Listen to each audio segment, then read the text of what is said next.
Today, we are diving into one of the most powerful stories from Genesis. It's an incredible story of famine, family, and a dark past that comes roaring back in the most unexpected way imaginable. And it all really boils down to this one single question. What happens when the past you worked so hard to bury comes back, not for revenge, but to actually save your life? So where does this all kick off? Well, it starts with a global crisis, a catastrophe that is going to force one family to finally, after 2 decades, confront a terrible secret. The 7 years of scarcity, they arrive right on schedule, exactly like one man, Joseph, had predicted they would.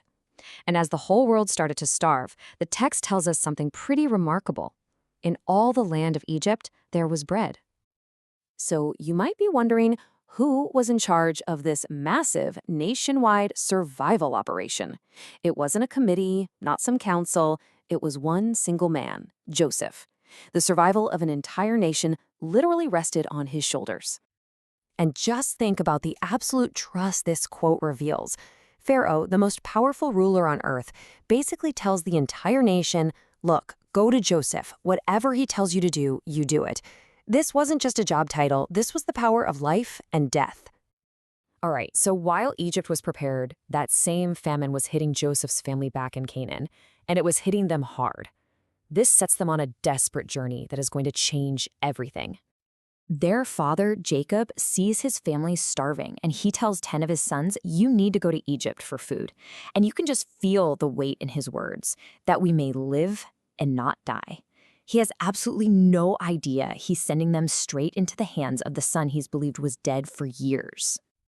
And talk about a stunning reversal of fortune. All those years ago, they were the sellers, callously trading their brother's life for a handful of silver. And now they're the beggars, forced to travel to that very same brother, who is now, by the way, a prince of Egypt, to beg for their own lives. So this journey, it leads to one of the most dramatic confrontations you'll ever read, where a prophecy from Joseph's childhood comes true in a way that nobody, and I mean nobody, could have seen coming. Remember this? Years and years before, a teenage Joseph has this dream where his brother's sheaves of wheat all bowed down to his sheaf, and they hated him for it. They thought he was arrogant, that he was putting himself above them. And now, look at the reality. The text says it plain as day. Joseph's brethren came and bowed down themselves before him with their faces to the earth. They are literally bowing to the governor of Egypt, fulfilling that dream to the letter, and they have no clue who he is. It's just, wow. This creates this incredible, massive imbalance of power. Joseph recognizes them instantly. He knows everything. They, on the other hand, know nothing. They are completely and totally at his mercy. But this is where the story takes a really strange turn. Instead of some tearful reunion, Joseph becomes this cold, calculating stranger, and he starts putting his own family through this mysterious, high-stakes test. And it just begs the obvious question, right? Why do this? Why the deception? Why not just reveal himself and end all their suffering right then and there? Instead, he hits them with this shocking accusation, one that could easily get them killed. You are spies. You've come to see the nakedness of the land. He's treating them like enemies of the state. So, why the deception? Well, according to biblical scholar Gordon Wenham, this wasn't about some petty revenge. Joseph's concealment was actually a very deliberate test. It was an opportunity to see if his brothers had changed at all, to see if they felt any real remorse for what they did to him.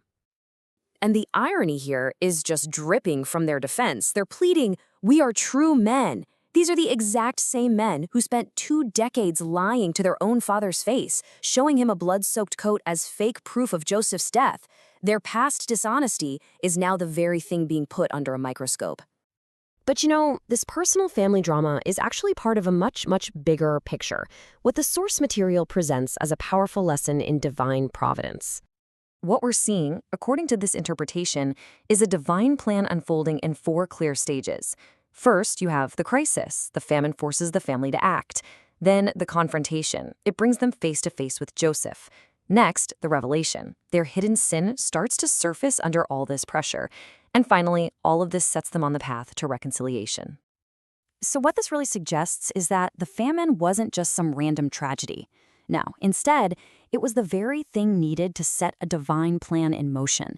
A plan designed to expose a hidden, festering sin and ultimately bring about healing and redemption for the entire family. This entire story really points to one profound idea, and it's captured perfectly in this quote: "For my thoughts are not your thoughts, neither are your ways my ways." And it leaves us with a final thought to chew on. In the midst of all the chaos of human betrayal and crisis, could there be a higher purpose unfolding, one that's as far above our own understanding as the heavens are above the earth?